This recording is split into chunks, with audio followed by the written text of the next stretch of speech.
სუბორდინაცია და სიყვარული ოჯახში, პატივისცემა და სიყვარული ოჯახში.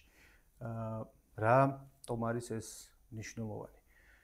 მოკლედ ესე მუშაობს ოჯახური სისტემა, რომ როდესაც ცოლი პატივს არ სცემს საკუთარ ქმარს, შვილები პატივს არ სცემენ მამას და მათთვის მამის, ასე ვთქვათ, ხატი, მამის იდეა და მამის ფიგურა არის სრულიად გაუფასურებული, რაც არ უნდა გააკეთოს ასე დროს კაცმა, როგორიც არ უნდა იყოს მისი, ასე ვთქვათ, ღირსება და ღირებულება შვილების თვალში დამოკიდებულია ცოლის მხრიდან პატივისცემაზე. ამიტომ ეს ძალიან საინტერესო ფენომენია ხოლმე, რომ ხშირ შემთხვევაში ზოგიერთ მამაკაცს გონია, რომ აი ესეთი რიხიანი ტიპია, მაგრამ არაფერს წარმოადგენს ცოლის თვალში და ის სრულიად გაუფასურებული არის შვილების თვალშიც.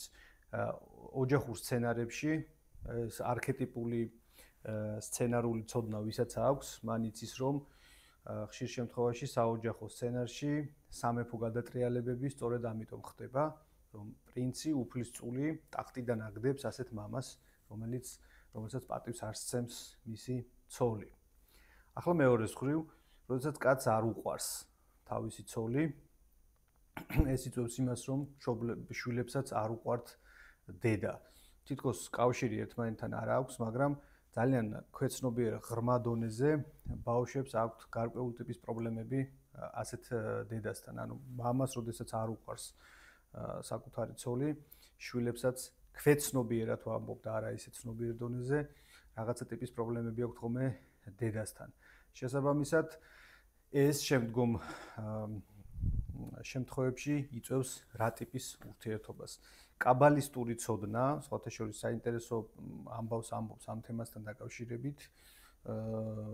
ისინი ამბობენ ესეთ რამეს, რომ როდესაც ადამიანს მამასთან აქვს პრობლემები, მას აქვს პრობლემები მორალთან, მას აქვს პრობლემები რელიგიურობასთან, მას აქვს პრობლემები ღმერთთან. ანუ მისთვის აი ამ სფეროში ხშირად თავს იჩენს გარკვეული ტიპის პრობლემები. ხოლო როდესაც ადამიანს არ აქვს სიყვარული დედის, მას აქვს პრობლემები მატერიალურ სამყაროში, მას აქვს პრობლემები ფულთან, მას აქვს პრობლემები გარკვეული ტიპის ურთიერთობებში, აი იქ სადაც ჩვენ ასე ვთქვათ ვიმყოფებით და ეს ყველაფერი მოდის როგორც ჩანს ოჯახიდან. თუ ეთანხმები ამ ამბავს, საინტერესოა თუ დაამატებ ასე ვთქვათ ამ აზრს, შენს აზრსაც სიამოვნებით მოვისმენ. ეს რა თქმა უნდა არ არის აქსიომა, თუმცა ასეთი თეორია არსებობს და მე ვფიქრობ საინტერესო თეორია. თუ მოგწონს ეს არხი გამოიწერე, გაუზიარე სხვასაც და დაესწარი ფასკუნჯი გურამ მეგრელიშვილის წერის საავტორო სკოლის ლექციებს და მასტერკლასებს, რომლებიც ყოველდღე ტარდება იოსებიც 47 ნომერში, მე-10 სართულზე.